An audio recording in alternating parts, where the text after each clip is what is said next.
জয় মা কামাখ্যে। আপনারা দেখতে পাচ্ছেন এখন সরাসরি আমি চলে এসেছি গুয়াহাটির কামাখ্যা মন্দিরে।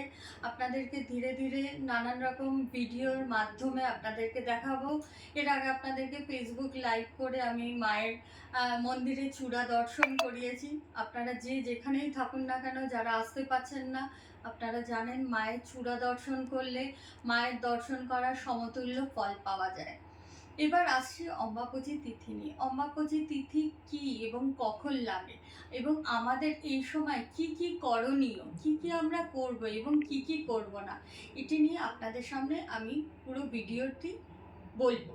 তবে অতি অবশ্যই যারা যারা আমার সাথে যোগাযোগ করতে চাইছেন, যে কোনো রকম তন্ত্রের কাজ করতে চাইছেন, যে কোনো রকম সমস্যার প্রতিকার করতে চাইছেন, যারা এখনো যোগাযোগ করে উঠতে পারেননি, তারা অতি অবশ্যই কিন্তু আমার বুকিং নাম্বার, যেটি আপনাদের পিছনে স্ক্রিনে দেওয়া আছে, এছাড়া 9073842222 এই নাম্বারে যোগাযোগ করে অবশ্যই কিন্তু আমার সাথে কথা বলে নেবেন।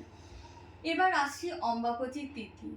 আপনারা জানেন আমাদের 51 সতীপীঠের অন্যতম সতীপীঠ কামাখ্যা মন্দির। এখানে কিন্তু মায়ের যোনি পতিত হয়েছিল। এইখানে কামাখ্যা মন্দিরে কিন্তু আমাদের তন্ত্রের অন্যতম পীঠ। এখানে নানান রকম ভক্তগণ দেশ বিদেশ থেকে নানান রকম মানুষ কিন্তু এসে এখানে সাধনা করেন। বিশেষ করে এই অম্বাপচী তিথিতে, এই অম্বাপচী প্রতি বছর আষাঢ় মাসের মৃগশিরা নক্ষত্রে তৃতীয় চরণ শেষ হওয়ার পর কিন্তু অম্বাপচী তিথি লাগে। এবছর 22শে জুন দুপুর 2:57 অম্বাপচী তিথি লাগছে এবং 26শে জুন রাত 3:21 এর নিবৃত্তি হচ্ছে।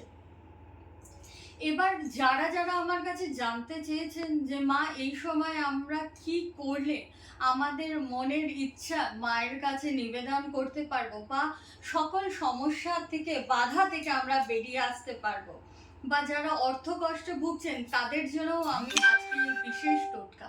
আপনারা অতি অবশ্যই এই সময় গরিব দুঃখীদের অন্ন প্রদান করবেন, আর অন্ন বস্ত্র দান করবেন তাদেরকে।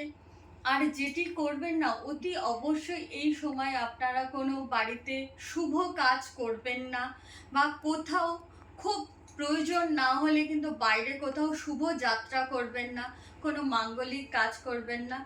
এই সময় যে যেখানেই থাকুন না কেন, সবাই মায়ের জয়কারা লাগাবেন, মায়ের জয়ধ্বনি দেবেন এবং সকলে মিলে মায়ের কাছে আপনাদের মনের ইচ্ছে জানাবেন, মনস্কামনা জানাবেন। এরপরে নানান রকম ভিডিও নিয়ে আপনাদের সামনে আসবো। যাওয়ার আগে আরেকবার মায়ের জয়ধ্বনি দেবো। জয় মা কামাখ্যা, জয় বাবা উমানন্দ মহারাজ কি জয়।